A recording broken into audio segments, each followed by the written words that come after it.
You do not have to love every watch from your favorite watch brand. One thing I've learned or struggled with, I guess, in the early stages of watch collecting is you kind of want to talk yourself into liking every release from your favorite watch brand, and that's really just not always the case. Not every watch is for you, and not every watch is for everybody. There are times even our friends might like a watch, so you think like, I'll have to check that out, man, they love that watch so much, and you want to like it too, but we can't always like the same things that our friends like, and it's something I'm learning as watch collecting goes. I think everybody knows my love for Islander watches. I have many, and the Varsity line. They're some of my favorite watches in my collection.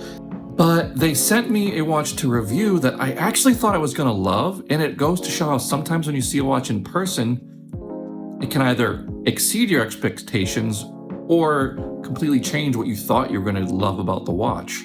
And that actually happened in this case. I have talked about many times how I absolutely love my Islander Manhasset and how it quickly became one of my favorite watches, and how I was really surprised at 36 millimeters how well it wore. Well, Islander sent me the 38 millimeter Brookeville Calligraphy. Now, I thought I was going to love this watch. Let me tell you why I don't, and why I don't think that I will keep this watch. Thank you, Mark and Ryan, for letting me get my hands on it and sort of discover something about myself in watch collecting and what I didn't end up liking about this watch compared to my Manhasset. So I'm going to start by getting into what I really do like about this watch. The bracelet is fantastic, Jubilee style bracelet, and an amazing clasp with on-the-fly micro-adjust, toolless micro-adjust. I actually love this bracelet. The crown on this watch is very cool, the faceting sort of jeweled crown, and it really catches the light really nicely. I like the hands on this watch. They're sort of like a enamel black finish with a really nice lume. Maybe they are a little too square for this, but still very nice looking hands. And I absolutely love the dial on this watch. It's got such a cool texture and comes in really cool colors. But then here's where the negatives start to come in. You have such an amazing dial, but it just looks dwarfed on this watch. The way the bezel to dial ratio and on the case of this, it just doesn't make this dial pop out and stand out. And I find the numbers a little small also. So now here we will compare it to my Manhasset. Now my Manhasset is a 36 millimeter case watch, but look how clearly the dial just pops. It's so legible. Everything just screams out. The numbers are a great proportion. Actually, I love the logo on this watch as well compared to this one. I don't know if that's the older logo, but I really like the logo and the word Islander as opposed to just the Islander on this watch.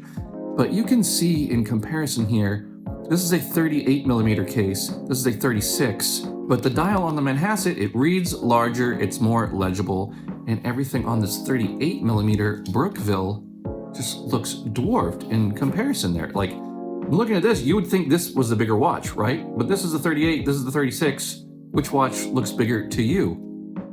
This one to me. That might not bother some people, but that's mainly what bothered me about this watch. Like, if you look at the bezel on the Manhasset, it sort of just goes directly up and really cuts back how much the bezel takes over the dial of this watch. Whereas if you look at the bezel on the Brookeville, it lays very flat. And so you have a very wide bezel, which then just makes that dial shrunk. Whereas the bezel here doesn't take over. And how these watches read, I think this is beautiful, and I feel like this sort of just loses the amazing dial that they've created. Honestly, if you took the dial from the Brookeville, made it a little larger, used the same numerals, and threw it in the Manhasset case, you combine these two watches, you have a perfect watch. I honestly would have liked to seen a version of the Brookeville in the sort of case format is this, or even if you want to do a 38, but make the bezel proportions read the same as on the Manhasset. And I really didn't think that was going to be the case. All the pictures I saw of this, people I saw picking it up, I was like, wow, that's a beautiful watch. But then when I got it, I realized it was not for me. Now, things I think you could do to make either watches of these better. I said, if you could find a way to make the bezel to case and dial read the same way as on the Manhasset, then this watch would be a winner for me. Now, While I love this watch, there are some improvements you could do to the Manhasset as well. The clasp on the Manhasset, I'm not really a fan of the clasps that have this sort of like flop over and then down, and it does not have toolless micro adjust, and there's only 3 slots for micro adjust on this as well. But you get a nice milled clasp. But I'm just, yeah, the clasp on this compared to the clasp on the Brookeville, now that is just a much nicer clasp. You have that on the Fly micro adjust, which is spectacular.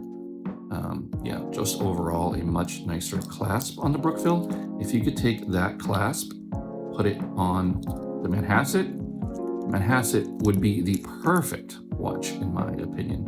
Like the Oyster on this, it probably would look nice on a Jubilee style as well.